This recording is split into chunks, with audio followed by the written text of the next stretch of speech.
UP के मुख्यमंत्री योगी आदित्यनाथ की कुर्सी लेने की एक लंबी कोशिश दो डिप्टी मुख्यमंत्रियों द्वारा की जा रही है, लेकिन जब आपको बताएंगे कि जिस संविधान में डिप्टी सीएम का जिक्र ही नहीं है, जो डिप्टी सीएम नाम के सामने डिप्टी को भूलकर सीएम को रख लेते हैं याद, उनकी पूरी कहानी सुनने के बाद राजनीति में बहुत बड़ा धोखा किया जा रहा है और इस धोखे में लगभग सभी केंद्रीय पार्टियां हैं और जनता के साथ मजाक किया जा रहा है। यूपी में केशव प्रसाद मौर्य को भेज देना, यूपी में ब्रजेश पाठक को भेज देना, बिहार में दो डिप्टी सीएम दे देना, छत्तीसगढ़ में दो डिप्टी सीएम दे देना, हर राज्य में ये दो डिप्टी सीएम वाला मॉडल आखिर है क्या? और डिप्टी सीएम के पास उनकी हैसियत क्या होती है? नाम के सामने सीएम शब्द आ रहा है, डिप्टी सीएम, क्या वो सीएम हो गए? आज इसी सच से आपको रूबरू कराते हैं। डिप्टी सीएम वाले बुखार को सही करने का वक्त आ गया है। लोग इसे धोखे के तौर पर भी देख सकते हैं। वो इसीलिए क्योंकि संविधान के आर्टिकल 163 और 164 में मुख्यमंत्री को मंत्री परिषद के गठन की ताकत का जिक्र किया गया है, लेकिन कहीं भी डिप्टी सीएम का जिक्र संविधान में नहीं है। आर्टिकल 163A सीएम राज्यपाल की सलाह से काउंसिल ऑफ मिनिस्टर यानी मंत्री परिषद का गठन कर सकता है। डिप्टी सीएम के नाम के सामने सीएम जुड़ जाता है, लेकिन उसको कोई भी अधिकार सीएम वाला नहीं मिलता। डिप्टी सीएम को वो सारी सुविधाएं मिल सकती हैं जो किसी कैबिनेट मंत्री को ही दी जाती हैं। यानी कि ध्यान रखने वाली बात यह कि मुख्यमंत्री के बराबर बनने की जो कोशिश की जाती है वो कोशिश नाकामयाब इसीलिए भी है क्योंकि संविधान कहता है कि एक डिप्टी सीएम मतलब किसी राज्य सरकार के एक कैबिनेट मंत्री के बराबर की हैसियत दी जा सकती है। और यही कारण है कि पूरे देश में जहां जहां डिप्टी सीएम का फॉर्मूला लागू किया गया वो पूरे तरीके से फेल नजर आया। लगभग 99% ये मॉडल फेल रहा। आंध्र प्रदेश के पूर्व सीएम जगन मोहन रेड्डी तो 5 डिप्टी सीएम का फॉर्मूला ले आए। मध्य प्रदेश में बीजेपी ने मोहन यादव को सीएम और 2 डिप्टी सीएम भी बना दिए गए। इतना ही नहीं, बिहार में जेडीयू बीजेपी की सरकार में नीतीश कुमार के साथ 2 डिप्टी सीएम बना दिए गए। इतना ही नहीं, यूपी में योगी के साथ 2 डिप्टी सीएम बनाया गया। सीएम योगी को विवाद में फंसा दिया गया। कर्नाटक में कांग्रेस की सरकार, लेकिन डी शिव कुमार को डिप्टी सीएम बना दिया गया। डी शिव कुमार वही जो अपने ही मुख्यमंत्री की कुर्सी लेने की कोशिश करते हैं। छत्तीसगढ़ में जनसंख्या के लिहाज से छोटा राज्य है, लेकिन वहां भी 2 डिप्टी सीएम वाला फॉर्मूला अपना लिया गया। तेलंगाना और हिमाचल में कांग्रेस की सरकार है, वहां भी एक डिप्टी सीएम दे दिया गया।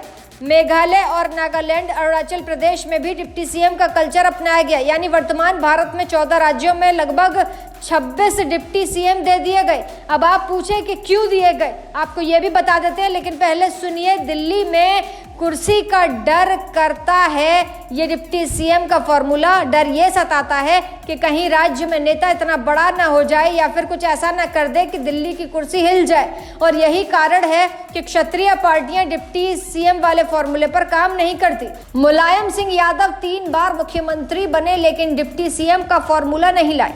मायावती कुल 4 बार सीएम बनी, लेकिन डिप्टी सीएम किसी को नहीं बनाया गया। तमिलनाडु की जयललिता भी मुख्यमंत्री बनी, लेकिन उन्होंने भी किसी को डिप्टी सीएम नहीं बनाया। बिहार में लालू प्रसाद यादव मुख्यमंत्री बने, लेकिन किसी को डिप्टी सीएम नहीं बनाया गया। यानी कि आप ये समझिए कि डिप्टी सीएम कोई क्यों नहीं बनाता, वो इसीलिए क्योंकि उनको एक राज्य पूरा चाहिए। केंद्रीय पार्टी से नेशनल पार्टी कहा जाता है।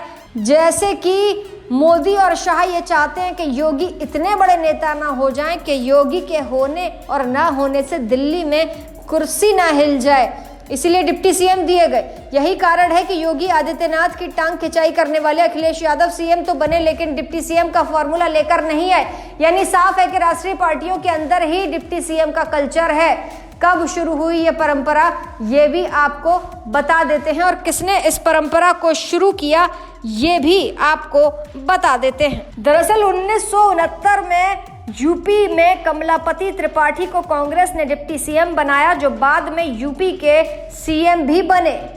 राजनीतिक पार्टियां अपने नेताओं को कहीं जातिगत तो कहीं सामाजिक रूप से और कहीं राजनीतिक स्थितियों को साधने के लिए ये लॉलीपॉप थमाती रही हैं, या योगी जैसे बड़े नेता को कंट्रोल करने के लिए केशव प्रसाद मौर्य और ब्रजेश पाठक जैसे नेताओं को लॉलीपॉप दिखाकर डिप्टी सीएम की कुर्सी पर बैठा दिया। अब योगी जैसे नायक जो जनता के लिए अच्छा काम करने की कोशिश कर रहे हैं, कुछ लोग हो सकता है सहमत ना हो, लेकिन योगी के ऊपर कोई भ्रष्टाचार के आरोप नहीं लगे।